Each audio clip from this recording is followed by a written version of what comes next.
Hey everyone, let's talk about technology in Terra Invicta, because when you open up Terra Invicta for the first time and you look at the tech tree, you'll be greeted with this beautiful thing, which, suffice to say, might be considered slightly confusing. And then as soon as you feel like you've got your handle on it, well, you might just hit this full tech tree button, load the second tech tree, which includes not just the scientific research, but also the engineering projects that they unlock. And at that point, you might just be tempted to not research anything, let the AI pick the top level projects, and sort of see where life takes you. So, what I want to do today is explain a couple of the concepts around technology in Terra Invicta, explain some commonly made mistakes and issues that people might face when playing the game, and cover a couple of early objectives that I'd like to focus on. I'm obviously not going to go over every technology in detail because I want to do future guides on specific areas like weapon choices or engine choices, I think are the two big ones. Because an awful lot of this technology tree, really, when it comes down to it, is made up of the things you need to research in order to get the approximately 50,000 individual engine types that are available in Terra Invicta. So let's cover some basic concepts and mistakes first. The basic concept in Terra Invicta of the top and bottom level, most of you who play the game should understand by now that at the top level you can put points into global research, scientific top level research, and this unlocks opportunities for the entire world. When you research mission to the inner planets, everyone also gets mission to the inner planets at the same time. Separately, you can put points into engineering research. These are things that are unlocked by the top level scientific research. These only benefit your faction. So I'm going to identify mistake number one I think a lot of players make is to put at the start of the game far too many points into the bottom layer, into engineering as opposed to into science. Because the way to push your capabilities forward and to catch up with the aliens as fast as possible, remembering that in an average game, unless you're playing the servants, the aliens, not other human factions, are going to be your primary opponent, so pushing the whole world forward with scientific research is probably a good idea. Furthermore, the more you put into a research, the more likely you are to unlock the engineering projects quickly. You're not guaranteed to instantly unlock engineering just because you've done the research. If you put nothing into it, it might be quite a while. Later on in the game, you'll find that if you research, for example, antimatter propulsion, for example, which unlocks the ability to build research eventually antimatter, a certain type of antimatter engine, it might take months or even years to unlock depending on how much you put in, and also just a little bit of random chance. The other point is that if you put the most into a technology, you get to pick the next one for that slot. And considering that in the early game there are some critical technologies you want to get active, you don't want this to happen wherein the AI takes over a slot and spends the next 3,000 researching terrestrial military science, which is a way to make ground armies on Earth better eventually, but has basically no bearing at the start of the game. So spending more of your research at the top level rather than the bottom at the start of the game is probably a good idea. I would generally advocate for 2/3 of your pips up top and one down the bottom later on. Oh, sorry, at the start of the game. Later on, as you develop more and more research, you'll eventually move off to a distribution pattern that I think should start like this at space, with 1 point in everything. The reason is you get a very significant bonus to your overall research output the more separate projects you are looking into at the same time. So, generally, what I would suggest later on when you have heaps of research is you run 5 or 6 projects at the same time with 1 pip, and that whatever you want to push as the top priority, you put 3 pips in that and focus on unlocking that. That way, you get the most possible science output, but you're also prioritizing whatever it is that is important to you. So there's some top level tips for the tech tree, the approach to technology research as a whole. Let's talk about the tech tree and one useful tool and way to think about it. Because this tech tree is, frankly, it's a little bit of a mess. And one of the things that I hope changes over early access is the way this tech tree is organized graphically should probably be changed. You could create, for example, some categories like fusion propulsion, Earth military, different categories on the side, a little bit of an explanation of what they do, and stream all the technologies together and still use the lines sometimes to show interdependencies. But here is how I would recommend navigating this if you haven't familiarized yourself with the whole tree. Instead of picking a particular technology, decide on what you would like the capability to do next. So, for example, I would like to mine in space. What do I need in order to do that? Well, I need space mining and refining, and I need outpost habitation. So I need a place to build a mine, and I need the tech to build a mine, and I need a mission to the place that I want to build the mine in. So I need mission to Mars, I need space mining and refining, and I need outpost habs. Take the technology that you need next and right click on it.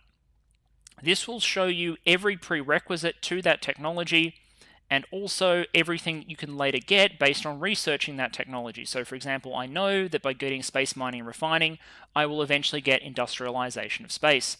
If I right click on industrialization of space in the main menu, I get the same sort of readout, this time seeing that I needed space mining and refining, orbital shipbuilding, and outpost habitation in order to get industrialization. Well, outpost hab, space mining, refining gives me industrialization of space. I will try and slow down, but I feel like there is a lot to cover.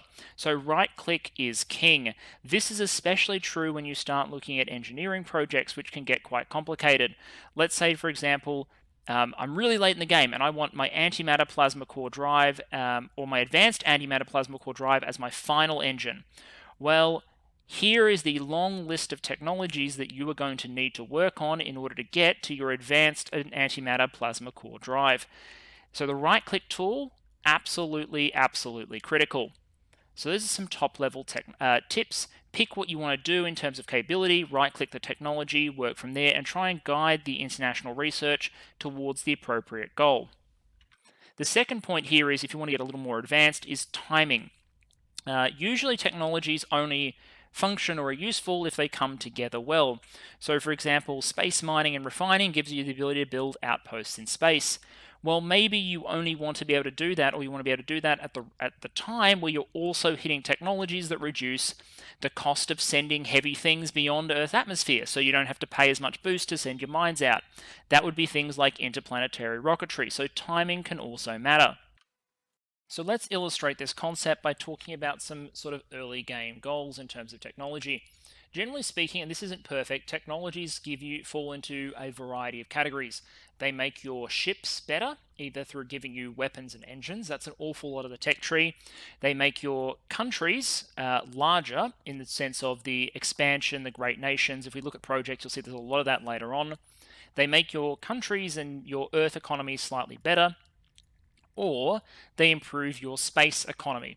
There are technologies that interrelate, there's a lot of cross dependencies, but those are some of the big categories. They make your Earth economy better, they make your space economy better, they make your ships better. Those are some of the big categories. And in the early game, I think there's a couple of priorities you might want to pick up. The first problem I think you want to solve is a little bit of maximization to your counselor and Earth economy. That means getting lots and lots of organizations. If you look at my counselors, we're here in February 2025, and already I've got a pretty fully stacked set of counselors with a whole bunch of additional organizations available to purchase. At the start of the game, you're just going to have government orgs, which are purchasable with influence and often aren't very good, available for purchase. So what you want is at least one technology that allows you to generate new organizations every month. There's a couple of options here: Arrival Domestic Politics or Arrival Economics down here. They're relatively cheap. One's 2,000, one's 2,500. Arrival Economics gives you arrival markets. Arrival Domestic Policy gives you institutional outreach as an engineering project. Either one of these will allow you to generate 5 new organizations per month, so that you can start stacking your councils up and getting all the juicy bonuses. At this stage, for example, I am getting more boost from organizations than I am from my nations, and that's despite the fact that I control the People's Republic of China and Kazakhstan, which is the greatest source of boost on the planet at game start. That should show you the power of organizations. Plus, I've got a raft of bonuses. I'm trying to democratize China. I have a 28% bonus to my knowledge investments, which basically means if I'm spending 100% of my economy on knowledge, the economy of China may as well be 30% larger because of the organizations I have.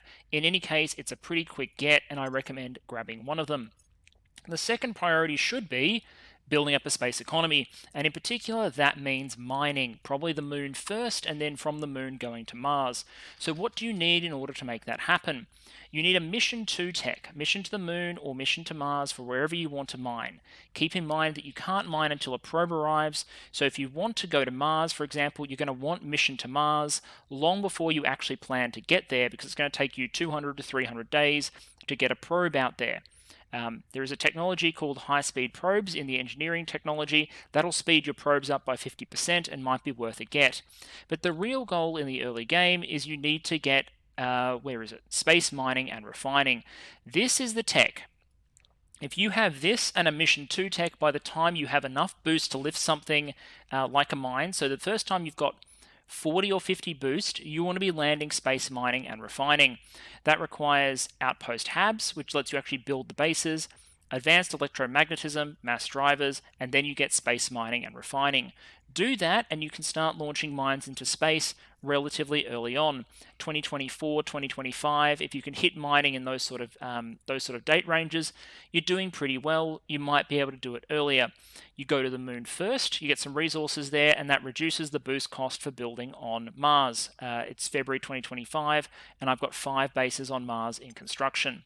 There are a couple of projects along the side, though, that might make this easier to achieve, because the other great challenge of building an early space mining economy is the boost cost of lifting everything there. So let me just call out some good little side technologies. Picking up, where is it? At the early stage, interplanetary rocketry. Around here somewhere is, here we are, advanced chemical rocketry rather. Advanced chemical rocketry is a relatively cheap technology to pick up early, and it unlocks a engineering research, which we have also picked up, called interplanetary rocketry. You can always search in the tree, by the way, either searching for the name, or if you click full search, you'll actually search the text associated with these as well. So for example, if you ever want technologies that increase boost, hit full search, search boost, and they'll all pop up. Interplanetary chemical rocketry, very cheap technology. It increases the effect of your boost investments by 10%. Doesn't tend to be important to me because I don't tend to invest in boost much, but it also reduces boost use for sending material beyond Earth from Earth to beyond low Earth orbit. In other words, it makes the boost cost of sending stuff beyond Earth's orbit much cheaper. Now that's a better deal than increasing boost investment in my perspective, because boost investment takes a very long time to pay off. If I invest in a point of boost here, then I'll get 0.22 boost over the course of the next year, and then another 0.22 the year after that, etc. So this can mount up quickly, but it is a longer term investment, whereas the time you need boost is at the start of the game. Later on, you're going to be building everything in space. The other technology that really helps with early space expansion, if you want to reduce boost costs, is if you go nuclear fission in space, solid core fission systems, that unlocks a engineering technology called nuclear freighters. If we go back to the full technology tree, and this is all value add. You can go without this sort of stuff, but this is just an illustration of how you do your first objective. Nuclear freighters increases delivery speed of your HAB modules by 18%. If you're going to Mars, that might save you 2 months. So if it takes you 2 months to research the tech, you're still going to get there earlier if you wait for it, and it further reduces the boost use for sending stuff beyond low Earth orbit. Gives you another discount to the cost of sending stuff out there, which can be useful. Put all those together, and you have your first mining stations. So what are you going to do next? Well, the obvious answer is expand your space economy more. And the traditional method, and remember, there are other ways to play the game. There are people who go to Jupiter first, for example. I'm not one of them, but there are people who have done it, is to build up your space economy elsewhere. That might mean mission to asteroids, or more importantly, it might mean mission to the inner planets. Mission to asteroids is going to give you access to Ceres, which has a whole bunch of water and volatiles. Mission to the inner planets lets you go to Mercury, and Mercury is where all of your research, your mission control, all of that sort of stuff is going to go.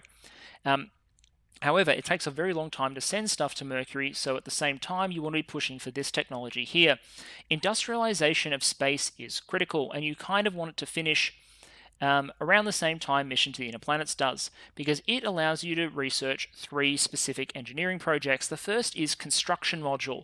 This is huge. Construction Module is a module that you shoot out to a location, and then it lets you build new outposts and buildings there rather than sending them from Earth. So you can cut the construction time around Mercury from hundreds upon hundreds of days every time you want to build a new building or outpost to 30 days once you've got your first construction module out there. It also gives you Devolved Space Command and improved maintenance procedures, which are important engineering projects to protect your bases, your orbital economy from random events. That's what they protect us from. Devolved Space Command, maintenance procedures, they protect you from solar flares and other issues like that. Once you've got industrialization of space and mission to the inner planets, you're in a good position to launch a construction module to somewhere like Mercury, and you're in a good place. The next step for the space economy, and we're just doing the space economy for the moment, is the Tier 2 modules. So Tier 2 orbitals and Tier 2 settlement hubs. These give you access to much bigger locations. Most importantly, they don't just give you more slots. They cost more MC, but they give you more slots, but they also let you use Tier 2 modules. When it comes to mines, this is not a fantastic deal because the Tier 2 mine costs twice as much mission control but only produces 50% more resources. But when you're talking about research opportunities, orbitals are where it's at. An orbital station allows you to start using Tier 2 research modules, which have huge effects on Earth if you place them in interface orbits, and can have massive effects on your research if you build them en masse around Mercury. So how do you get that? Well, what you need is directed space research. It's down here. Directed space research is going to allow you to do your dedicated research buildings for each technology area and get, so if I, for example, search energy lab, that's the Tier 1, and eventually I can go to get Energy Research Center, which requires my orbital cores, and it will require directed space research down here. And the Energy Research Center, you can see here, every single one is going to increase my research speed for energy technologies by 10%. That can be huge. There's diminishing returns plus 50%, but this is huge. Plus it produces 10 science for very, very low upkeep, 6.2 cash per month. Plus every one you build in Earth interface orbit gives a 6% bonus to a particular field. So one gives you a plus 6% bonus to mission control investment, one to boost, one to economy, one to welfare. The different science areas all boost something different, and these are pretty awesome. But to get them, you need directed space research. The other option, well, rather the complementary option is this thing, the research campus. This doesn't give you a bonus to any particular research and it costs a lot more upkeep, but it gives you 100 science a month. At this stage, I'm generating 1.3k per month with control of like China, Kazakhstan, and Taiwan. You can see that building 1 or 2 campuses, I could easily double or triple my research if my economy can sustain it. Research campuses, by contrast, require quantum computing, which requires advanced atomic manipulation. You just work your way back through the tree and decide what you need to. But Tier 2 orbitals, Tier 2 research modules, with the directed modules probably being even more important than the research campuses, that's a nice objective. Once you've got research stations like that going up around Mercury, you'll find that you make much quicker progress in the tech tree. And advancing your technology is basically the way you eventually catch up with the aliens. Having a small but efficient space economy that doesn't provoke them in the early game, coupled with a lot of research output from it. Eventually, you can go to Tier 3 orbitals, which are even more impressive in terms of their efficiency. But what you'll end up probably doing in the middle game is researching the technology to go to the moon first, mine it, to Mars, mine it, go to the Mercury, set up some research stations, and also throw up some low Earth orbit stations around Earth to give your Earth nations a whole bunch of bonuses to their military technology, to their knowledge, and also to things like locating aliens. Xenology labs, for example, give you a fantastic bonus up to a +9 for detecting alien activity on Earth. So those are some of the early pickups for the space economy. There's obviously more. You can do agriculture in order to get hydroponics and eventually farms, which reduces upkeep of water and volatiles, things like that. But getting to Tier 2 modules and settlements and getting Tier 2 research stations and power generation going in space, that can be pretty cool. If you're going to be generating power on Mars, by the way, you're also going to need some nuclear technologies because solar power won't work, well, it won't work very well on Mars. In terms of upgrading your operations on Earth and your control point cap, another good early pickup is covert operations, because this increases your control point management by 10, but most importantly allows you to go from 5 counselors to 6. This requires quantum encryption, it requires quantum computing, and advanced atomic manipulation, which you'll remember were all technologies that happened to be on the road to getting those research campuses, which increased your research output. So, also a decent early objective for when you decide that you're ready for a sixth councillor. The only thing I would say is it does mean all the other factions can get a sixth councillor too, but usually you can make much better use of it than your opponents can, so it's a pretty good one to go for, even if the research path to get to it is pretty expensive. This is one of the best ways to increase your Earth based economy. Compare it to things like social media campaigns, which gives you a 5% bonus to Unity research. Like, there's no competition. You'll notice a lot of technologies in this tree that unlock nothing, which gives you small bonuses to research on planet Earth. They're crap. I would skip them until as late can be. And this is leads me into a brief moment where I can make a comment on how you can really optimize your tech research in Terra Invicta. Most technology in the tree has a use, but a lot of it is designed to be used in the alternative. They give you options, side grades. You don't need all of it. And some of it, a small amount of it, things like those social media campaigns, are complete crap. So there's two ways to get ahead in research. The first is, pay the upkeep, do the research, build the industry in order to speed your research up, to generate more research output. The other way is just not to research shit. If you skip a technology worth 10,000, that's as good as producing 10,000 additional research. So one of the big mistakes I think you can make, for example, is researching every engine that happens to be that you happen to unlock. Terra Invicta includes an awful lot of engines, an awful lot of weapons. Let's go to the early stage of the missile tree, for example. Let's see if I can remember where that is. Yeah, here we are. Okay, so this is the first era of the missile technologies. When you get your first missile tech, which we'll talk about in a moment, we'll talk about warships. You get missile warfare doctrine, and you get the ability to research Artemis torpedoes, Hera torpedoes, Viper missiles, Riverjack missiles, Rattler missiles, Copperhead missiles, Cobra missiles, and Anaconda missiles. All of these do different things in slightly different ways, but they're all bloody missiles. And my advice would, generally speaking, be to pick one. I like Copperheads. Other people's like other ones. I like Copperheads for their DV. Other people like others. I've seen people, the Copperheads are good for a variety of factors, but 3.5 Excel, 5.8 KPS Delta V, it's pretty good. But there are plenty of options here that you can do with, right? I don't see any problem with Vipers, for example. Vipers seem okay, but I haven't used most of these. Point is, pick one, it'll work, don't bother researching the rest, and you basically save yourself several thousand research by deciding that you only want one. Later on, get to your level 2 missiles, and maybe you only want Harlequins. You don't need all these torpedoes. Maybe you just want a nuke and a Harlequin to get it to the target. You don't need the Vulcan, the Hermes, the Lance head, the keelback. You can skip all that, save it, and as a result, you're ahead on your research. Everything you skip is basically research that you've generated. Savings are awesome because you don't pay upkeep on them, unlike science that you generate. All other science you generate has an upkeep cost. It has an opportunity cost. If it's the CP cost of holding the nation that generates the research, if it's the MC cost and the physical upkeep on the station, all research you generate has some cost associated with it. Savings don't. And as a result, making the most of them is probably a good thing.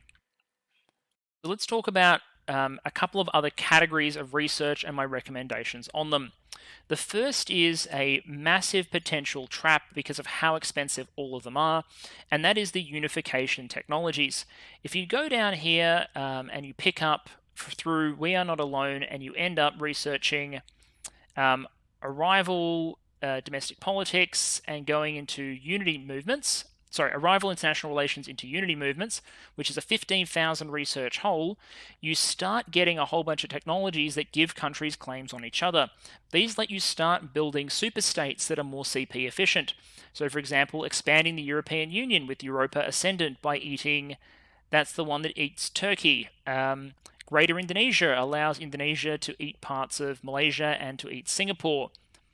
United Turkestan lets Turkey expand. The Caliphate is famous. It allows Saudi Arabia to split off the Caliphate and then expand massively. But these are very, very expensive technologies, and there's a lot of them. So if you're going to go down this route, make sure you understand why you are choosing to put your research into it. because frankly, at the early stages of the game, you are usually going to get more value. For example, you would get more value out of 30,000 research points into space technology as the European Union early on than you would investing it in absorbing Turkey. It's just a little bit of CP efficiency relative to just holding Turkey independently until you're able to merge them. So choosing when to go for nation amalgamation techs is important because they can be a huge dump of scientific research. But the real sink, the place where so much research gets focused, is actually on shipbuilding. Shipbuilding, unsurprisingly, militarizing space is perhaps the most expensive, most expansive part of the tech tree if you were to take all of the options, particularly when you take account of just how many damn fusion lines there are. So my advice would be this. Decide what you want your ships at each stage of the game to be able to do and then pick technologies accordingly. At the start of the game, for example, I really think you only need ships for two purposes. You need a ship that is good enough to shoot down one alien ship in orbit in order to give you access to alien technology. Now, if you watched my Humanity First playthrough, you saw me do that with a ship that was in some ways over-engineered. I think I had advanced pulsar drives and adamantine armor. It was arguably overkill. All you really need to shoot down an alien ship at the start of the game is a missile. I use the Copperhead, other people use others. Maybe a point defense laser, and if you need to get by without an engine, you can by strapping a chemical rocket on the thing, because all you need is a ship that is capable of defending itself well enough to survive, and a couple of other missile boats to shoot missiles at the thing, and for their combined combat value to be less than the alien, so he doesn't run away. That's all you need a combat ship to be able to do in the early game. You also might need, depending on your playstyle, a colony or a scout ship. That means getting a ship with a very long-range engine that's capable of going out to other locations and planting bases, so you don't have to launch them from Earth. That requires a very high efficiency but low speed drive and the associated technologies. Finally, at the end of the game, you need combat vessels that are capable of catching aliens and destroying them. So for example, how would I approach each of those problems? Well, at the start of the game, I might think, okay, all I really need, if I'm honest about it, is probably a weapon, so principles of space warfare into missile warfare doctrine into a missile. That gives me a weapon system. I need the basic spaceships, so I think that's... I've already got that, I think, at this point. You need the engineering research to at least produce like the most basic type of ships possible. I forget where exactly that is in the tech tree, one moment.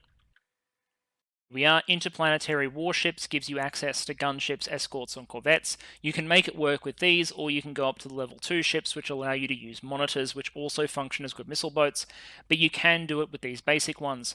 You might also want the very basic directed energy warfare doctrine, because that itself, without anything else, unlocks point defense laser turrets, which lets you build a survivor ship. And you're basically done at that point. You can build better, you can get access to a good engine or better armor, but at the end of the day, if you want to go into battle with nano armor, fine. If you want to go into battle with some steel armor, well, even that's potentially possible if you build your ships right. I went into combat with adamantane, which requires going all the way to diamondoids, which is over here. Bit more of a diversion, but if you do go there, adamantane armor is the armor you will use for basically the entire rest of the game, so you're not exactly wasting time if you decide to pick it up, but if you're in a rush, you don't really need it. In terms of a colony ship, this is an opportunity to talk about engines, I think, for all three. Now, engines probably deserve their own guide, but here it is for the basics. For a colony ship, the kings at the early game... Actually, no, let's go grid and work our way back.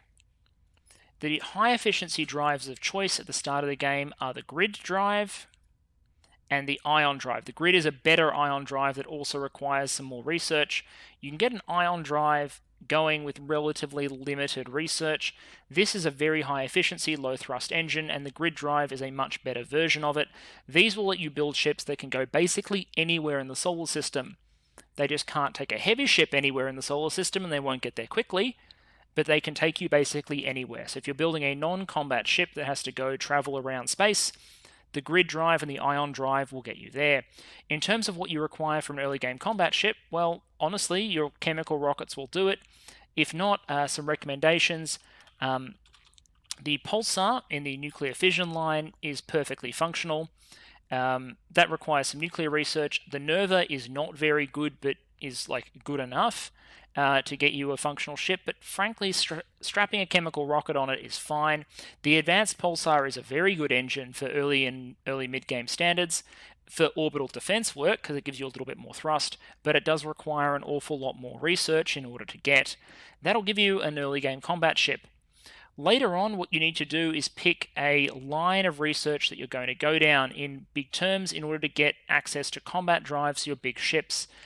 There's basically 3 broad propulsion lines in the game once you stretch down to the end. Fission, so going down the fission line and ending up with a whole bunch of fission drives.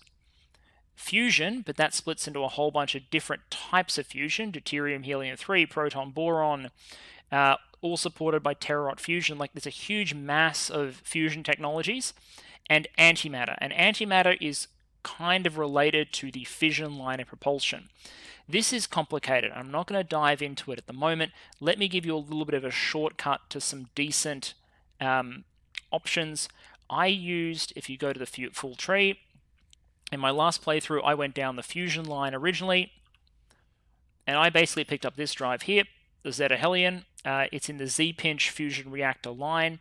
Perfectly functional drive for catching aliens into the late game. Kind of good. In the fusion line, the neutron flux engines eat an awful lot of fissile materials, but if you get a lot of fissiles on your moon or Mars, the neutron flux drive, neutron flux torch, these are very powerful, quick to research engines. The torch uses saltwater core reactors. The weakness, of course, of this engine is fantastic performance, but it eats an awful lot of fissile material. Antimatter, the plasma core drives for antimatter, very, very good drives, but you're going to need to have antimatter production going in order to make the best use of them. So those are some good endgame drive options. The Daedalus Torch is obviously fantastic, but it's got a pretty low chance of unlocking, so once you get all the prerequisites, it's a very expensive technology to get to. You probably have to wait a while before you unlock it, but it's great. Huge thrust, huge efficiency, and it eats hydrogen, so water, as its propellant. In any case, I will come back to drives in the future, but you get the point. Find a drive that has the requirements that you need, right-click it, and then work back through the nightmare of the tech tree to figure out what you're going to need in order to make that engine work. That would be my recommendations. Find something that meets your requirements, right-click it, and don't get diverted with the many other drives that you could be researching. The burner, the Pharos, the advanced cavity. There you are, not researching those 3 saved me 20,000 research points because I never would have used them. You don't need 30 engines, you need 3 or 4. And while there are many different ones that could fill that role, you don't need to pick all of them. As you move into the late game, Tech 3 stations and Tech 3 research are going to become more important. That's colony HABs, ring HABs, and the technologies for their associated research facilities. Once you start popping colony HABs and ring HABs, you can produce truly prodigious amounts of research in space because of the number of slots you have available. But in order to make them work, you're going to need to pair them with 2 other things. So let's do a little bit of value while we're at it. In terms of money, a lot of people use nanofactories. I'm one of them. The nanofactory is the tier 2 construction module, so locate it, right-click it, they'll give you what you need to research it. These things let you build tier 2 buildings the way construction modules build tier 1 buildings. They speed up construction costs, and they give you a very slight research bonus to your material science. But the key point here is, yes, they eat 10 base metal and 1 noble metal per month, but when they're not building a building, they produce 80 cash per month. So a station or 2 of these around Mercury can produce you enough cash to hold up your economy if you're not spoiling Earth or generating your money elsewhere. Eventually, they expand to the nanofacturing complex. This thing produces 300 money a month in exchange for 30 base metal and 3 noble metal. Pair this thing with an agricultural facility to remove the water and volatiles upkeep, and you've got a decent source of money production in space. There are other ways to get money in space. You can convert boost using things like space hotels or space hospitals, geriatric facilities, but this is one that's worth calling out. The other thing that's probably very important to pick up is at some point you're going to piss off the aliens and you'd rather they not destroy all your stuff. All you need here is to pick up the layered defense array. The layered defense array is a relatively early research. It's a tier 2 defense module. It's got a little bit of upkeep, but basically it mounts a whole bunch of weapons and lets you defend your station. The key is by default it has completely shit weapons on it because it uses your weapons technology. It'll mount one appropriately sized laser weapon, one appropriately sized kinetic weapon, and one appropriately sized point defense weapon. So it'll use your best point defense, your best gun system, and your best laser system. So the more research you do in terms of weapons technology, the better your defenses are going to be, but it's worth calling out. In terms of weapons, again, this is something that can be studied in detail, but you should sort of pick the trees that you're going to need, and more importantly, you should pick the engineering projects that you need in order to optimize your warships. Say, for example, you're going down the laser route, and you eventually want to have phased array lasers, and you want the best phasers. The best phasers require both the top tier, the arc laser technology, and also ultraviolet combat lasers. So both of the second of the penultimate tier laser researchers will let you research eventually UV phased array lasers, which are pretty cool. But at each stage along the way, you'll notice that you're unlocking a whole bunch of laser technologies in terms of engineering projects, and these will come in different sizes, types, and shapes. You don't need all of them. You could, if you want to, for example, wait until you get phased array lasers and just research the phasers. You don't need to research all the arc lasers, for example. More savings. The more places you can realize savings, the better. The best phaser you have of the appropriate size, the best cannon weapon of the appropriate size, so that's railguns, coil guns, plasma weapons, will also get fitted to your stations.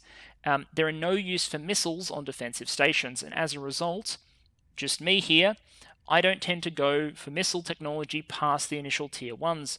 The tier 2s you start the game with are pretty useless. The tier 1s are good enough for early engagements. And for tier 2 engagements, I'd usually rely on coil guns, plasma, and phasers as opposed to rolling out the missiles. But I'm getting lost in specific technologies in a way that I didn't intend to. I will call out one other category of technology, which I don't have unlocked in this save, which are those technologies that reduce the hate you get from having mission control. This allows you to have more of a space economy before the aliens start blowing your stuff up. These technologies are things like strategic deception, and they're linked to the story technologies, but also you need arrival security, which is something a lot of people miss, and as a result, they never see these technologies. This technology here, arrival security. Most people don't pick it up, but you have to pick it up eventually if you want to get access to those hate reduction technologies. Speaking of story technologies, they tend to be xenology. Xenology is the easiest tech category to boost, and you want to boost it extensively. So engineering projects and science, these can be boosted by building research stations and getting counselor bonuses, which increase research speed for that category. And then engineering, every cog that you have increases engineering research by 5%. So you can get really, really rapid research rates on engineering projects.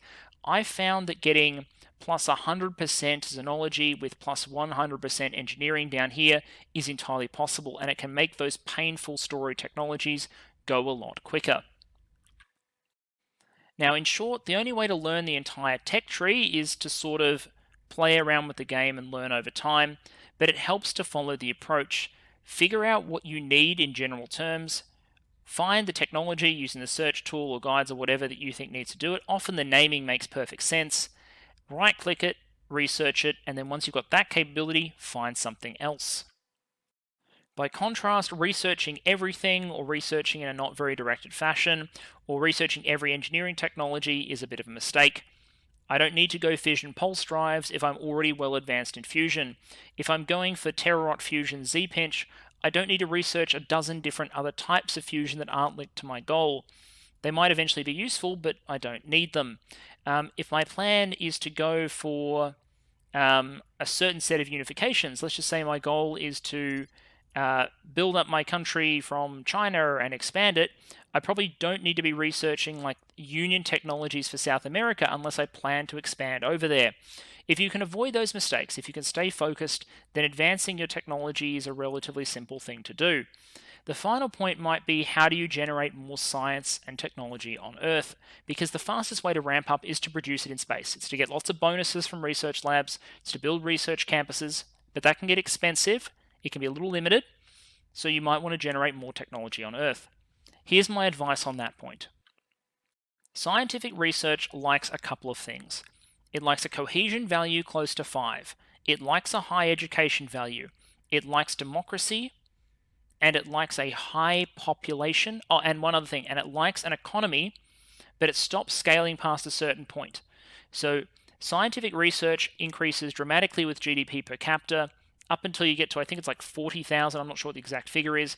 So growing the economy works to an extent, but developing knowledge basically works forever. So in order to produce a lot of technology, at the start of the game, the United States is king because it's got a high education level, but it does have a population of 339 million, a relatively high democracy value at the start of the game, and it starts above that level where GDP per capita really kicks in. All it really needs to do is get its cohesion closer to 5 in order to maximize its research. 0.3 and 6.9 unrest is kind of ruining this USA, for example. If you want to turn China or India into research powerhouses, they can potentially be a lot more productive than the United States can, but they need some work. The economy needs to grow, first to about 14,000 and then to keep pushing it in the future once you can afford it. Democracy value needs to be increased, knowledge value needs to be increased, and you need to work towards a cohesion of 5. You'll notice that a lot of those factors, democracy, cohesion, and education, are all tied to one type of investment: knowledge. Knowledge pushes cohesion towards 5. Knowledge pushes education level up. Knowledge pushes democracy up. So knowledge is, unsurprisingly, how you increase your research output. So getting bonuses to knowledge, finding a very populous nation, and then pushing its knowledge investment, and to an extent early in the game, maybe increasing its GDP per capita, is the way to maximize your research on planet Earth. Big, populous countries with heavy knowledge investment are the real factories of education, of scientific output rather, not individual little countries. Individual little countries are good at building discrete things efficiently. Mission control is the big one. Small countries are great at efficiently producing mission control because they get a lot of IP relative to the size of their economy. But if you want to produce a bunch of science, pick a big country, dump knowledge, and drive those numbers to absolute space. Now, I know these lessons were relatively basic and I've moved through them pretty quickly, but I'm hoping that they were generally helpful.